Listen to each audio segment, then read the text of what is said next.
চিন্তা চিন্তা ছাড়া কি আর মানুষ বাঁচে?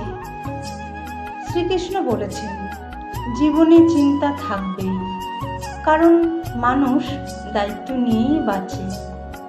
তবে এতটাও চিন্তা করো না যে আজকের শান্তিটাই হারিয়ে যায়।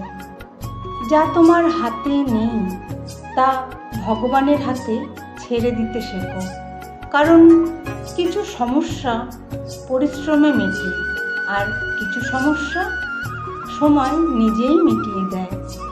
তাই নিজের কর্ম করে যাও, সৎ পথে চলো, আর বিশ্বাস রাখো, দীর্ঘ অন্ধকারের পরেও সূর্য ঠিকই আলো নিয়ে ফিরে আসে।